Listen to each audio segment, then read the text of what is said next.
This is me, Sonam Sritatri. I'm 23 years old and I'm currently living in New Delhi. So, originally I did had a plan to make a vlog for today, but if you watched the last video, you know that I made myself broke yesterday. So I was not in a mood to make a vlog, but when I went to the place, to the book fair, I had a change of heart. So I went to the World Book Fair today that was held in Paragti Maidan, hall number 4 and 5. And like every book lover or every bookworm would get it, it was heaven.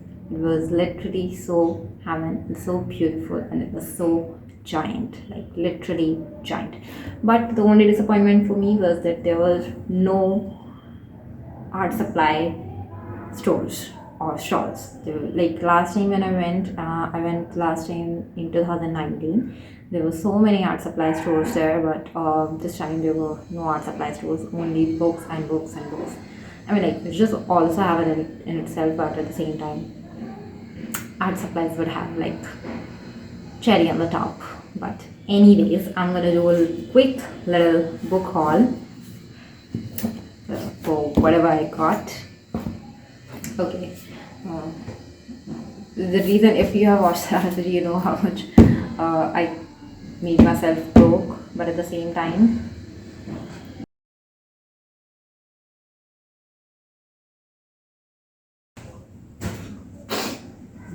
I forgot where I was.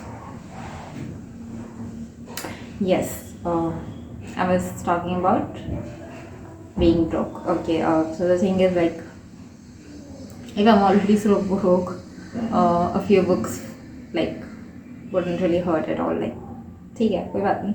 अब जब इतना हो गया तो थोड़ा और सही क्या कर सकते हैं. Anyways, starting on the book haul. Age of investing. Okay, this is like your first step to learn investing for all age groups. I think this is really important, and everybody should read about like basics in investing, because investing is really important in today's time. You don't know what's gonna happen tomorrow, so like shoot your shot at anything you can. So that's fine. Like, you what I know this far, the only thing that I know so far is that you should always start small, like little by little. So, but you need to know the basics. You need to know how to start first. So I think this is gonna be a good read. Next up, this She, the Reality of Womanhood. Okay, I'm gonna read you the like, what do I call this?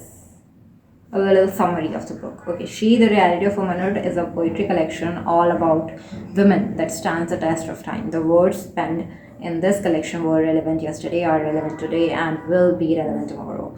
From the mental and physical to the spiritual and emotional, this collection of poems spends the comment of womanhood and it takes the reality of being a woman, which I think is like sums up the entire reason for me to buy this book in the very first place. I'm so sorry. Yes, I think it's gonna be a good read, because sometimes you just need a few words to get back to yourself, to get back up, and just to get your energy and get your vibe back when you don't feel like it. So I think this is gonna be like a good, or I think it's just, you can just relate to you can just be like you're not on alone. There are other people who are going to do the same thing, which, like, I think as human emotion, it always helps to know that you're not being alone and you always have company in that sinking boat of yours.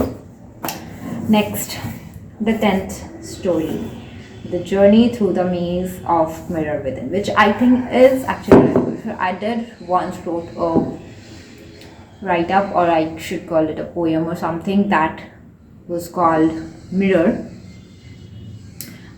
It was titled as Do Not Trust the Mirror, and I think that's the first reason I actually related to it.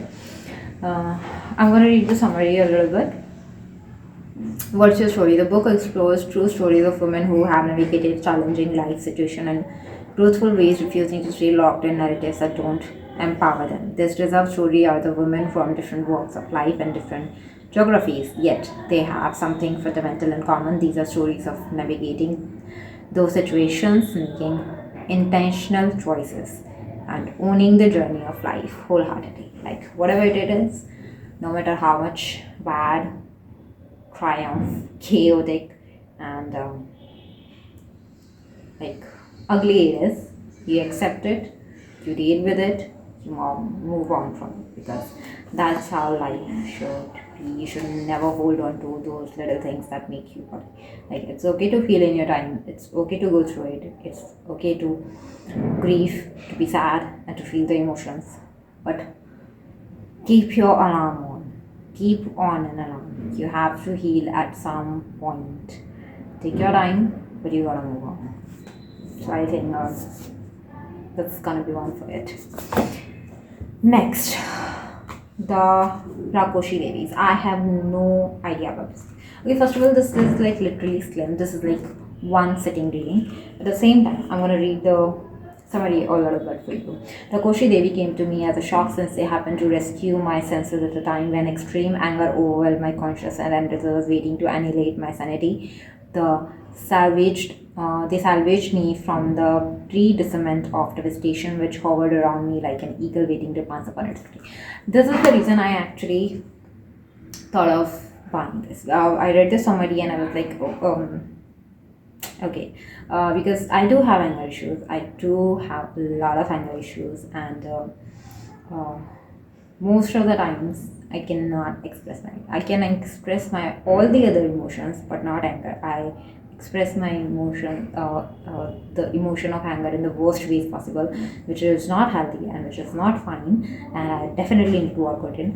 So I think this might guide me to somewhere, like at least something. So I think this is just personally for me, like for my personal sanity. So this one's it. Next off, the Princess Diaries. I mean, like, do I have to explain? Do I have to give it a reason for this one? I mean, like, the Princess. Who doesn't love the Princess Diaries? Who doesn't? Princess Mia Thermopolis Royal Resolutions. I will stop biting my fingernails. I will be kinder to everyone, even cheerleaders. I will spend every waking moment thinking about Michael Moskowitz. Like, I get you, buddy. I get you. This is just a light read when like you have nothing and you just wanna be a little light mood. Just that. Next.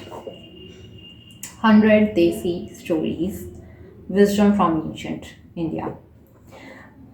I'm good. I'm gonna read the summary a little bit too. Since time immemorial, our ancestors have always used stories of gods and saints to ward off our fear, instill confidence, and to teach us the difference between good and evil, or right and wrong. A country where many faiths exist side by side, India has a rich heritage of holy narratives. At the heart of every philosophy lie tales of foresight and wisdom. Such stories impart invaluable life lessons. With an exhaustive collection of rare gems of Hinduism, Islam, Christianity, Sikhism, Jainism, and Buddhism, 100 Desi Stories, from ancient India is a treasure trove of short narratives, all set to tickle your brain. I mean, like, this is like so many people, even me, I don't know much about my ancient history. Like, yeah, okay, fine, Akbar, Birbal, and like this and that kind of stuff, Aurangzeb and Maharana Pratap, and all these, you know the names, but you don't know the story. You don't know the like roots where the stories emerged from. So, and how the things that we call today like blind beliefs or like traditional, like toxic traditionals, or like like the things that we don't believe in but our elders do, they always have a reason. Like, it always begins from somewhere, and it's good to know where it began from and why it began from. What was the reason? It's always good to know that, and so I think this answers that. I love asking the question why. Like, I don't care how, but I want to know why. Next up, the Forest of Enchantments. I know most of you won't be able to know what this is about, so I'm gonna leave. What occurred when I was alone in the darkness under the sorrow tree, you don't know. You don't know my despair, you don't even know my exhilaration, know how it felt, first in the forest and then in Ayodhya, when I was the most beloved woman in creation. I think now you know what it is. The Ramayana, one of the world's greatest epics, is also a tragic love story in this brilliant retelling. Chitra Banerjee, Divya Kurni places Sita at the center of the novel. This is Sita's version. The Forest of Enchantment is equally a very human story of some of the other women in the epic, often misunderstood and relegated to the margins. Kekai, Surpanakha, Mandodari. I mean, like, it's like we have heard all the ancient stories, all the epic ancient stories from men's point of view, or from the narrative's point of view, or from a third person's point of view, but never from a woman's point of view. Like, women have always been a part of those epic stories. They have always played a major role in the stories, but we never got to know their point of view. I think it speaks for itself. So next, Mahagatha, 100 Tales from the Purans. Okay, I'm not going to read the preview for this one. I'm just going to read out some of the content that it contains. I'm going to read out the content, author's name, author's note. Brahma begins creation. Vishnu kills Madhu and Ketabha. Shiva emerges. Brahma and Narada fight. Man is created. Shiva beheads Brahma, Narada and Maya, Jaya and Vijaya. Daksha curses Narada. The gods go hungry. Brahma and Vishnu race. Bala creates 9 wonders. Vishnu gets the Darshan Chakra. Sangya creates a twin. Dhruva becomes a star. Bharat adopts a deer. Where Guru curses Vishnu, Shiva kills Yama, Chandra loses the light. Dadhiji battles the god, Sati kills herself. I think the content explained what this book is all about. The reason I got this book is that I think it's very important to know that the stories that we have been known, the rituals, most of the rituals that we follow, we do not know the story why we do those rituals. So I think this book contains all those stories, that why do we follow those rituals and what happened, what might have been, what is written in the Purans, because there is no way my generation is getting anywhere near reading the Purans. So best of luck to me. I think this is a really good read, and I would definitely suggest it to anybody who wants to read it. Go for it. It's gonna be totally worth it. I know that from now. The Diary of a Young Girl. Anybody who doesn't know about this, let me tell you. The Diary of a Young Girl. It's written by this girl called Anne Frank. She was a 16-year-old during Second World War, when this Jewish family was in a hiding. This girl was 16-year-old. She wrote every day everything in her diary, what they went through, what they faced, and how her family got killed one by one. Who helped them, who didn't help them, who hunted them down, who did betray them, and whatnot.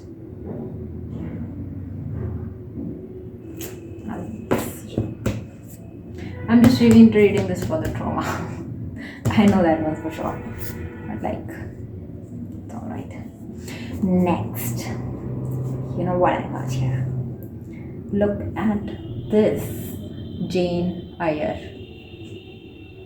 Charlotte Bronte. I do not even know how to pronunciate it. I definitely am gonna search how to pronunciate this one. But like, Jane Eyre is one of the very known writers, English known writers from 1900, from the 19th century, I guess. No, sorry, 20th century, I guess. I don't even know. But I know this Jane Eyre is like a really famous writer, and she drips the feminine energy. So I'm gonna read the preview for one. I'm no bird and no net and snares me. I'm a free human being with an independent will. Bronte's infamous Gothic novel tells the story of orphan Jane, a child of unfortunate circumstances, raised and treated badly by her aunt and cousins, and eventually sent away to a rural boarding school. It is not until Jane becomes a governess at Thornfield that she finds happiness. Meek, matured but determined, Jane soon falls in love with her brooding and stormy master, Mr. Rochester, but it is not long before strange and unnerving events occur in the house, and Jane is forced to leave Thornfield to pursue her future. Trauma 100%. Feminine energy 200%. It's gonna speak for itself. The last one. The one I love the most. The one everyone loves.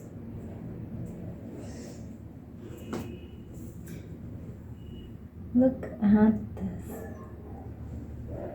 Pride and Prejudice by Jane Austen. Do I need to explain? Do I need to give a reason? No. You know it. And if you don't,